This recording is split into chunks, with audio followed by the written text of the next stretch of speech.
Hi, hello all. Welcome back to நம்ம வீட்டு cricket. So நம்ம இந்த வீடியோல என்ன பார்க்க போறோம்னா preview of West Indies vs Zimbabwe game.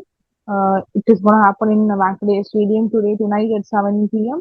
And yes, West Indies and Zimbabwe ஒரு associate team இருந்துட்டு now they win perfect like group stages வந்து நல்லா win பண்ணி number one position இருந்து now they have come to group 8 stages.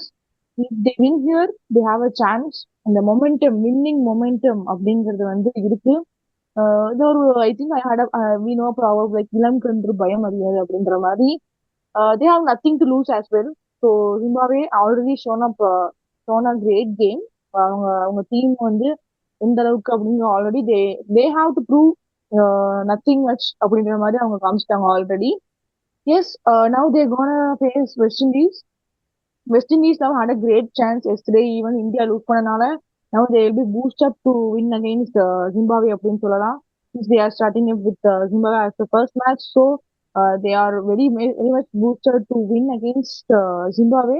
ஒரு major tournament அப்படி ஒரு major match அப்படின்னு சொல்லலாம். Because if Zimbabwe West Indies won this game, they have only one match to அப்படின்ற மாதிரி தான் அவங்களுக்கு இருக்கு. பார்க்கலாம். So yeah sure preview start பண்ணுவோம். ஸோ ராம், நீங்க என்ன நினைச்சிருக்கீங்க? வெஸ்ட் இண்டீஸ் ஜிம்பாப்வே யாருக்கு கீ பிளேயரா இருக்க போறா? How this gonna win, who gonna win the match? First of all, this is one of the rarest matches where இதுல யார் ஜெயிப்பாங்கன்னு ப்ரெடிக்ட் பண்றது ரொம்ப கஷ்டம். ஏன்னா ரெண்டு பேருமே அந்த மாதிரி ஒரு பிராண்ட் ஆஃப் கிரிக்கெட் ஆடி இருக்காங்க. Hats off to Zimbabwe. Zimbabwe வந்து நம்ம ஆல்ரெடி ஆஸ்திரேலியாவை அப்செட் பண்ணதை பத்தி நம்ம ஷாக் ஆஃப் த டோர்னமெண்ட் அப்படின்னு பேசிட்டு இருக்கோம். இமீடியட்டா நெக்ஸ்ட் மேட்ச் அகைன்ஸ்ட் ஸ்ரீலங்கா தே ப்ரொடியூஸ்ட் அனதர் அப்செட். ஸோ இப்போ பேக் டு பேக் அப்செட்ஸ் கண்டினியூஸா அவங்க வந்து பண்ணியிருக்காங்க. ஸோ இப்போ அதனால they also look very strong. And Zimbabwe and west Indies both will be thanking India. இந்த மாதிரி நேரத்துக்கு உதவாயினத்துல இந்த மேட்ச் வந்து this is going to be the one of the most important matches in the context of this tournament. How the tournament is going to progress அப்படின்றதுல இந்த match வந்து it will take a most significant value. ஏன்னா இந்த மேட்ச்ல ஜெயிக்கிறவங்க I feel they have got great chance to secure the second spot for the semifinals. அந்த West Indies ஜிம்பாப்வேல யார் ஜெயிக்கிறாங்க, வெஸ்ட் இண்டீஸ் ஜெயிச்சாங்கன்னா they go to number 2 place. Or South Africa Zimbabwe ஜெயிச்சாங்கன்னா they have a chance to go to number 2 place. அதுதான் என்னோட இது. So இது வந்து ஆனா ப்ரெடிக்ட் பண்றது வந்து ரொம்ப கஷ்டம். வாங்கடே ஸ்டேடியத்துல நடக்கிறது மேட்ச் வந்து it is going to take place in Mumbai. Toss is going to be very crucial. நான் வந்து என்ன சொல்லுவேன்னா, டாஸ் ஜெயிச்சா bat first, put runs on the board, bat the board. அது வந்து வெஸ்ட் இண்டீஸ்க்கு வந்து ரொம்ப, வெஸ்ட் இண்டீஸும் அதே மாதிரி தான். ஏன்னா அதனாலதான் நான் சொன்னேன் இந்த மேட்சை அவுட்கம் ப்ரெடிக்ட் பண்றது ரொம்ப கஷ்டம் அப்படின்னு சொல்லி. ஏன்னா ஜிம்பாப்வே எப்படி பிராண்ட் ஆஃப் கிரிக்கெட் ஆடி இருக்காங்களோ வெஸ்ட் இண்டீஸும் வந்து they also played significant brand of cricket. ஏன்னா செமையா ஆடி இருக்காங்க. West Indies also they have to be given equal credits for their performance. So இப்போ வந்து toss is going to be very crucial இந்த மேட்சை பொறுத்த வரைக்கும். வெஸ்ட் இண்டீஸ்ல they got some solid players. Shai Hope top of the order இப்போ கரெக்டா ஃபார்ம்ல இருக்காரு. 2 மேட்சா அடிச்சிருக்காரு. So is in currently touch, is in good touch. Shai Hope, Hetmyer ஓரளவுக்கு டீசன்ட் ஃபார்ம்ல இருக்காரு. அண்ட் அப்புறம் வந்து பாத்தீங்கன்னா அந்த hell of middle order, power pack middle order, that's the correct word to describe. Romario ஷெப்பர்டா இருக்கட்டும், ரூதர்ஃபோர்டா இருக்கட்டும், ஷெர்ஃபேட் ரூதர்ஃபோர்டா இருக்கட்டும், ஜேசன் ஹோல்டரா இருக்கட்டும். தென் அதுக்கப்புறம் பாத்தீங்கன்னா இன்னொருத்தர் இருக்காரு, number 4 Hetmyer,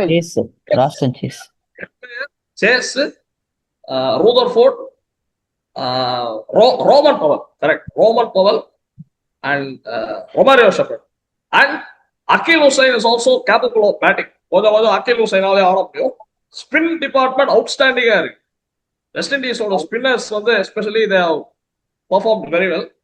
Moti, Gudakesh Motie அவர் நல்லா பெர்ஃபார்ம் பண்ணிருக்காரு. Chase has done decently with his bowling.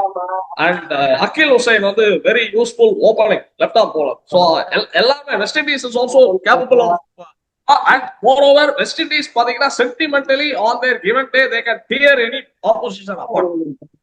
வந்து ஆதி காலத்துல இருந்து அவர் ஆடிட்டு இருந்த பிராண்ட் ஆஃப் கிரிக்கெட்ல இருந்து they have not changed.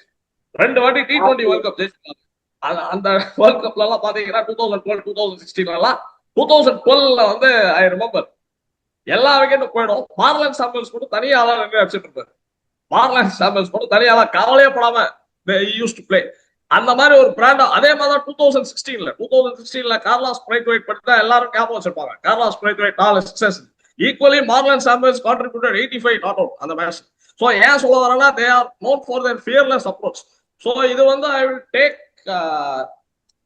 என்னோட இது வந்து I will give 55 chance to West Indies. இப்போ நம்ம வந்து ஏடன் மர்க்ராம் நேத்திக்கு வந்து அப்ரிஷியேட் பண்ணோம். அவங்களோட கேப்டன்சி பத்தி அப்ரிஷியேட் பண்ணோம். சூரியகுமார் வந்து we criticise him a lot. Sikandar Raza பாருங்க சைலண்டா இருக்காரு. சிகாந்தர் ராசா அவர் பேசுறதெல்லாம் இன்ஸ்பிரேஷனலா இருக்கு. Silent vibrant person. வைப்ரண்ட் பண்ணிட்டு போயிட்டே இருக்காரு. 4 ஓவர்ஸ் ஆஃப் போலிங். பேட்டிங்ல ஒரு டீசெண்டா ஒரு 30 to 40 குவிக் ஃபயர் 30 to 40. அதே மாதிரி ஜிம்பாப்வேல பெனட்னு ஒருத்தர் இருக்காரு. அந்த பெனட்ன்ற ஒரு ஓபனர். அவர் எல்லா மேட்சும் வந்து ஷீட் ஆங்கர் மாதிரி நின்றுறாரு. அவரோட வேலையை வந்து ஆங்கர் பண்றதுதான். அந்த மருமானி பேரே வாயில நுழைய மாட்டேங்குது. அவரோட பேர் எல்லாமே வாயில நுழைய மாட்டேங்குது. எல்லாருமே டீம் எஃபர்ட், கலெக்டிவ் எஃபர்ட். எல்லாம் வந்து ஹண்டிங் இன் பேக்ஸ் சொல்லுவாங்களே அந்த மாதிரி பண்றாங்க. So it is going to be very very interesting match. எல்லாரும் பாருங்க. இது வந்து இதுதான் decide the outcome of the tournament எனக்கு தோணுது. இந்த மேட்ச்ல ஜெயிக்கிறவங்க secure the number. Others, yes, Ram Sonamari, they have a huge impact on this World Cup ஒரு பார்ட் அப்படின்னு சொல்லலாம். ஸோ நீங்க நினைக்கிறீங்க Zimbabwe and West like same brand of game அவங்க ஆட போறாங்க. So ya who gonna win? What are their positives? எனக்கு I feel Zimbabwe is more யுனைடெட்னு தோணுது. ஸோ அந்த யூனிட்டினால தே மைட் வின்னு தோணுது. வெஸ்ட் இண்டீஸும் யுனைடெடாக தான் இருக்காங்க. பட் ஜிம்பாப்வே அந்த ஃபயர் இருக்கிற மாதிரி இருக்கு பாக்குறதுக்கு. இந்த பிரையன் பெர்னட்லாம் இது வரைக்கும் அன்பீட்டனா இருக்காரு. ஒரு வாட்டி கூட யாருமே விக்கெட்டே எடுக்கல இது வரைக்கும் அவரை. 63, 64, 48 லாஸ்ட் 3 மேட்சஸ்ல. ஸோ அவங்களுக்கு எல்லாமே பிளஸ் பாயிண்டா தான் போயிட்டு இருக்கு. அதுவும் முசர்பானி எல்லாம் போடுறது சான்ஸே இல்லை. அவர் போடுற போலிங் சான்ஸே இல்லை முசர்பானி போடுறது. அதோட ஆக்சுவலா எல்லாருமே நல்லா பண்ணிருக்காங்க. ஆர்சிபி போலர் இந்த வாட்டி கேக்கையாரு இந்த வாட்டி இது முஸ்தபிசர் பதிலா ரீப்ளேஸ்மெண்ட் முசர்பானி இது ஆக்சுவலி முசர்பானி வந்து இந்த மேட்சுக்கு லைக் T20 வேர்ல்ட் கப்க்கு அப்புறம் ஆக்ஷன் வந்திருந்தாருன்னா அவர் ஒரு 20 crores போயிருப்பாரு டெஃபினெட்லி. அட்லீஸ்ட் 10-15 crores ஆச்சு போயிருப்பாருன்னு நினைக்கிறேன் அவரு. ஏன்னா அவர் போறது ரொம்ப கஷ்டம் ஆடுறது. அவர் இருக்கிற ஹைட்டுக்கும் அந்த பால் ரிலீஸுக்கும் ரொம்ப கஷ்டம். அதோட வெஸ்ட் இண்டீஸ்க்கு கொஞ்சம் பேட்டிங் எல்லாரும் யாருமே கன்சிஸ்டன்டா ஆட மாட்டாங்க ஷாய் ஹோப் தவிர அந்த டீம்ல. ஸோ எனக்கு தெரிஞ்சு ஜிம்பாப்வே வின் பண்ணுவாங்கன்னு தோணுது எனக்கு இந்த மேட்ச். அதோட சொன்ன மாதிரி ப்ரெடிக்ட் பண்றது ரொம்ப கஷ்டமா தான் இருக்கு ரெண்டு டீம்ல யார் வின் பண்ணுவாங்கன்னு. பட் இப்போதைக்கு அங்க போற ஃப்ளோ பார்த்தா ஜிம்பாப்வே வின் பண்ணுவாங்கன்னு எனக்கு தோணுது பர்சனல். அதோட அவங்க வின் பண்ணா நல்லாவும் இருக்கும். அவங்க வின் பண்ணா ஜிம்பாப்வே வின் பண்ணி செமிஸ் போனா நல்லா இருக்கும். அந்த 1983 இந்தியா அளவுக்கு இருக்குமான்னு தெரியல. பட் நல்லா இருக்கும் அவங்க போனா. வேற ஏதாவது புது டீம்ஸ் பாக்குற மாதிரி இருக்கும். கண்டிப்பா டெஃபினெட்லி. ஸோ இதான் வந்து எங்களோட T20 world cup review of West Indies Zimbabwe match. Heart says Zimbabwe but mind says experience for West Indies. So பார்க்கலாம் யார் வின் பண்ண போறாங்கன்னு. நீங்க சொல்லுங்க who gonna win this match west Indies Zimbabwe and what are the key players? யாரெல்லாம் key player நினைக்கிறீங்க? அப்போ எங்க do tell us in the comments. Thanks for watching. நம்ம கிரிக்கெட் இந்த match முடிஞ்சோன்னா ரிவ்யூல பாக்குறவங்கள let's speak the cricket honest way. Thank you so much.